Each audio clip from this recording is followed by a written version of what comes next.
au cadavre, c'est pour voir ce qu'on a pour les yeux. On est toujours dans les annexes. Voilà notre œil. On va enlever la peau. Puis on va trouver juste sous la peau, on va trouver ce muscle-là qui va entourer l'œil. C'est un sphincter qui permet l'ouverture et la fermeture des paupières. On va l'enlever. Par la suite, on va voir notre œil avec les muscles, voir le muscle éleveur de la paupière supérieure, les muscles droits, etc. Alors, on va zoomer pour voir l'appareil lacrymal. Alors, c'est quoi l'appareil lacrymal? Il est constitué d'une glande et des conduits. On va voir les conduits des glandes. Cette glande-là, ce qui s'appelle la glande lacrymale, il est situé dans la partie ou bien dans la fosse lacrymale appelez-vous, c'est l'angle latéraux externe de l'os frontal. Voilà. Alors, on va juste supprimer tous les muscles. Voilà, pour bien voir ce qu'on a là. Alors, juste une remarque, cette glande-là, elle est constituée de deux constitutions. On a bien deux parties, une glande qui s'appelle la glande lacrymale, partie orbitaire, et du-dessus, on trouve la partie palpébrale. Et ces deux parties sont séparées par le muscle. On a le muscle élévateur de la paupière supérieure. Voilà, ce muscle-là. Il va séparer les deux parties de la glande. On a la glande, voilà, la glande au-dessous, ou bien sous le muscle élévateur de la paupière.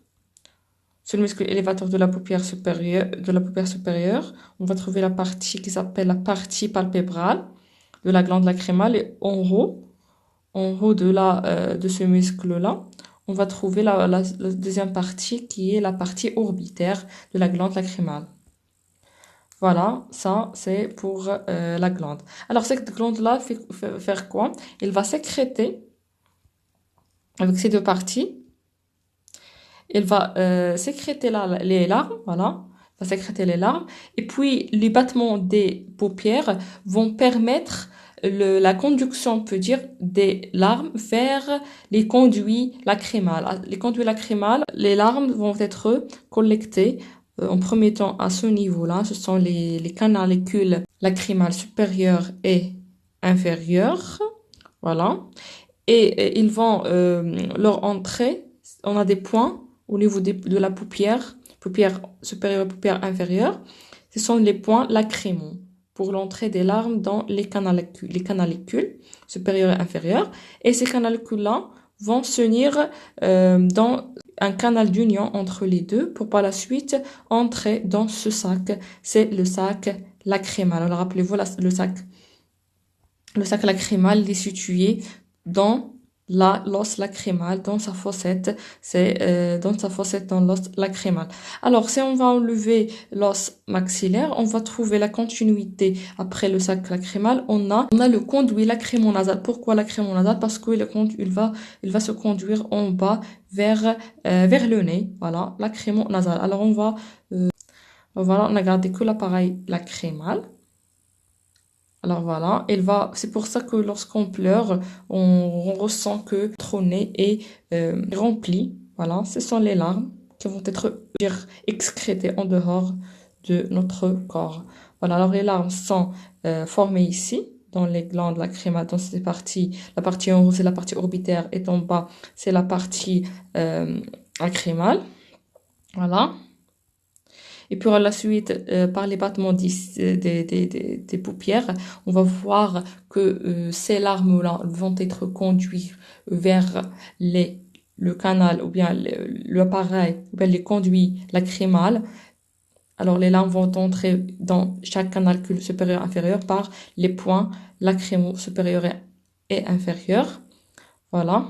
Pour par la suite entrer dans les canaux lacrymo supérieur inférieur et se jeter. Les larmes vont être par la suite dans ce sac lacrymal, puis ils vont partir dans le conduit naso ou bien lacrymonasal, c'est la même chose, ou bien nasolacrymal, pour être par la suite évacué en dehors du corps, voilà, par le nez.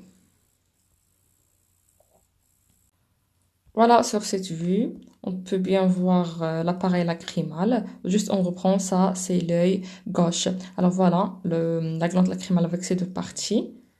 Voilà, on peut bien les voir là, ici, qui vont produire les larmes. Voilà les canaux excréteurs des glandes. Voilà, ça c'est le compte, ce sont les canaux excréteurs, comme vous pouvez voir. Pour ces deux-là que les larmes vont sortir, pour par la suite, avec les battements des paupières, vont partir ou bien partir sur la surface de, de l'œil pour arriver par la suite pour être excrétés et éliminés par les points. Tout d'abord, on a les points lacrymaux, supérieur, inférieur, puis les canalicules lacrymaux supérieur et inférieur pour chaque paupière. Voilà, pour par la suite que les larmes vont être réservées dans le sac lacrymal avant d'être conduits finalement par le conduit lacrymonasal. Voilà. Voilà, on récapitule concernant l'appareil lacrymal. On a dit que les constitués des glandes et des conduits excréteurs. Pour les glandes, ou bien la glande lacrymale, on est divisé en deux parties. Une partie par l'intermédiaire de muscles élévateurs de la paupière supérieure, le voilà. Elle est divisée, on a dit la glande lacrymale est divisée en deux parties. Une partie en haut s'appelle la partie orbitaire et une partie en bas, c'est la partie palpébrale de la glande lacrymale. Alors, ces deux glandes-là, avec des canaux excréteurs, elles vont sécréter et produire les larmes qui vont être conduits tout au long du bulbe de l'œil par l'intermédiaire des paupières, voilà, des clignements ou bien des ouvertures et des fermetures des paupières pour par la suite d'être éliminés par les canaux excréteurs qu'on a. Le premier, ce sont les points lacrymaux supérieurs et inférieurs qui sont dans les paupières inférieures, paupières supérieures. Pour par la suite, on a les conduits ou bien les canalicules lacrymaux supérieurs et inférieurs qui vont être unis par ce canal qui est le canal d'union.